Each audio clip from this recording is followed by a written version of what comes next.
So we're going to talk about radiometric dating and using isotopes to date rocks and fossils. And so radiometric dating is a form of absolute dating. And when we talk about absolute dating, this is as opposed to relative dating. Absolute means the actual age of the rock you're looking at versus relative dating, where you look at layers of rock sediment and find out relative to the other layers what age is a particular fossil or rock. So this is where you look at the sample itself and actually test it.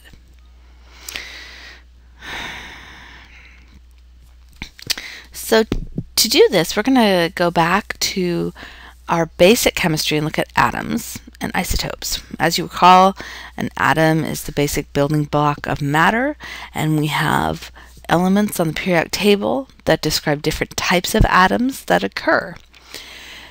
So when we're identifying these atoms, we use the atomic number. And what the atomic number is, it's the number of protons in an element. And so for each element, there's a certain number of protons. So in our example here, you see boron, and there's a 5 there. That 5 on the periodic table is the atomic number, and it tells you that boron, for it to be boron, it must have 5 protons. That is its identity. Just as carbon's identity is having 6 protons, and you can go on that way. At the bottom of that box, where you see boron, you see a number saying 10.811. And what that is the atomic mass. As you recall, the atomic mass is the number of protons plus the number of neutrons. So you add those together and you get the atomic mass.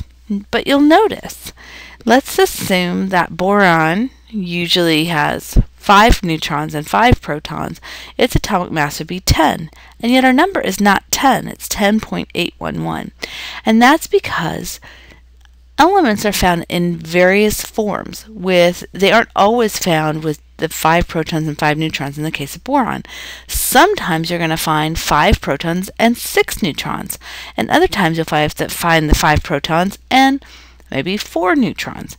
And all these different forms of the changing number of neutrons, that is what we call an isotope. So if you change the number of protons, the element changes and the mass changes. So what we see in that 10.81 is an average of how often it's found in its different forms or isotopes, and that is put into a weighted average that we call the atomic mass, and that's what we find there in the periodic table. So when we're doing radiometric dating, we have to use what we call isotopes. And isotopes are atoms of the same element that have different numbers of neutrons. Make sure you're getting these definitions down. Obviously, you want a definition of atomic number. It's in capital letters, and that's a clue about that.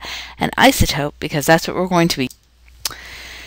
Let's learn a little bit more about isotopes. And this really is kind of the basics as far as a concept here. Let's first learn about how to write an isotope. So in our diagram here, we have a giant letter X, then A, and Z. And each one represents different things. And so let's go over that. So the X represents the chemical symbol for an element. So if we look at the example of carbon next to it, carbon being C, that big C is the chemical symbol, and that's what's represented by X. Then we have the mass number. And mass number equals the number of neutrons plus the number of protons, or atomic number. So in the case of carbon, let's go to our carbon example there in the pink box. We have the top carbon has a mass number of 12, the middle carbon has a mass number of 13, and the bottom carbon has a mass number of 14. What's changing between all of these? Well, can it be the number of protons? No, because the number of protons is the identity of carbon, and for each of these, carbon stays the same. So that is not what is changing in the mass number. So thus, that what is changing is the number of neutrons. So, and again, that giant letter Z that you see in how to write this up, for carbon, it's 6 on each of these. You'll see how the Z, where the representation of Z is, it's 6 for each of these, and that's because the atomic number, or number of protons in carbon, is 6. Then you take a look at the hydrogen. You can see also, same idea here.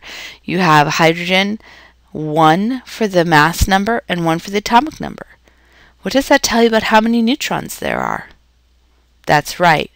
In that form, or that isotope of hydrogen, there are no neutrons. And so the mass number is 1 proton plus 0 neutrons, and that gives you a mass number of 1.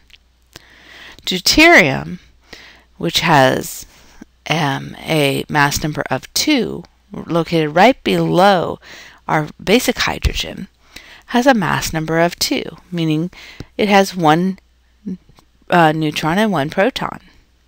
And tritium, which is another form or isotope of hydrogen, has 2 neutrons and 1 proton. Take a second to really look at the way this is presented, and really figure out what is changing here. If this concept is kind of throwing you, you'll want to make sure that you review this again, and I can give you extra help with this particular section. But do let me know. So, some isotopes are radioactive. So what does that mean? So isotopes that have the right amount of neutrons are called stable.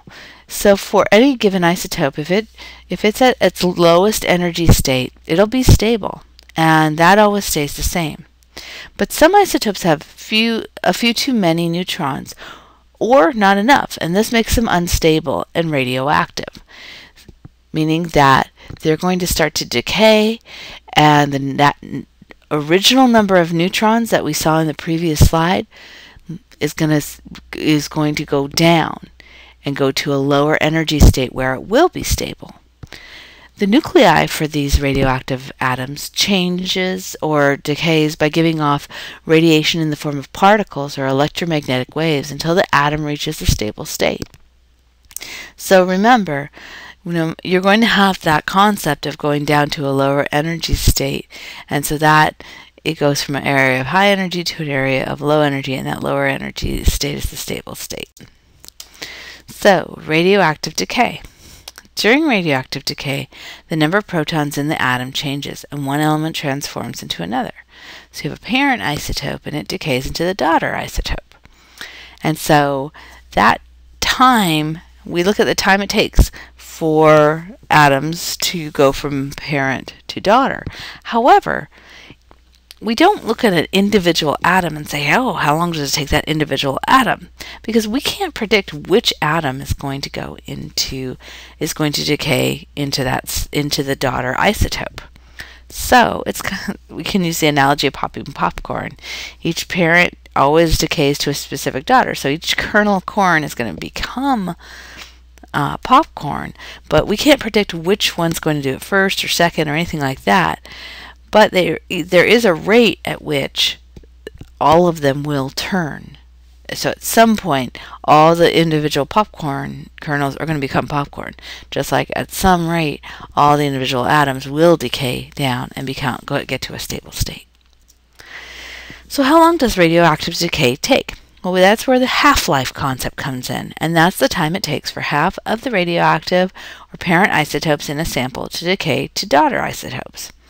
Each parent has 50% chance of decaying during one half-life. So you can measure it in seconds, minutes, or years. It really just depends on the element itself, because different atoms have different half-lives. And each isotope has its own unique half-life, and that can go from thousandths of a second to billions of years. So let's look at how this works.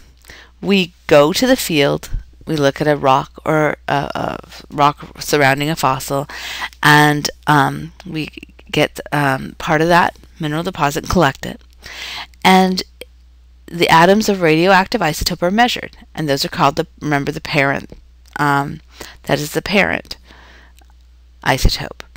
And so, at time 0, you should theoretically have 100% parent isotope. After one half-life, half of the original atoms will have decayed to the daughter isotope.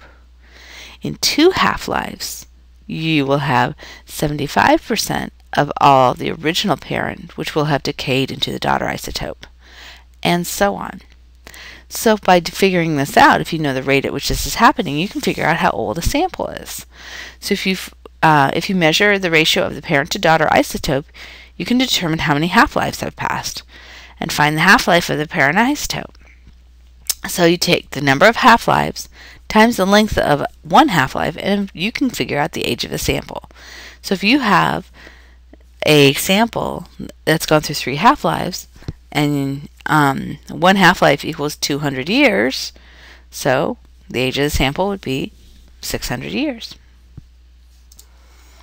Here's a half-life for a number of different isotopes, and you can see the huge range in it. So for carbon-14, which is one that's used a lot for fossils, it's 5,730 years. And that depends what kind of fossil you have. For those horse fossils that we were just working with, that would not be telling, but it would be good for other more recent fossils. Then you have something such as uranium-235 to lead-207, and it has a half-life of 704 million years. So that means that there are certain rock types that would work for. So you can start seeing that this range of half-lives of different types of isotopes. You'll also notice in some cases the decay doesn't just happen in the neutrons, but you also have the proton number change. And that's part of the decay process. So how do you choose which isotope to use? Well, you can estimate the age of your sample and choose an isotope with an appropriate range.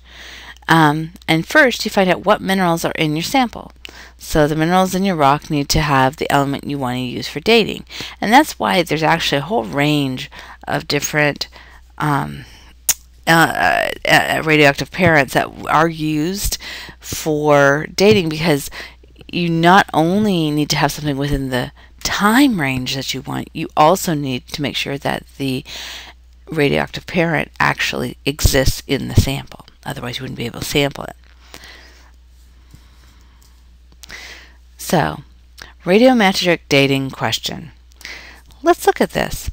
After the parent material goes through 2 half-lives, what percentage of the parent material remains? Can you figure that out from this graph? 25%. So 75% has turned to daughter material and 25% still remains as parent material.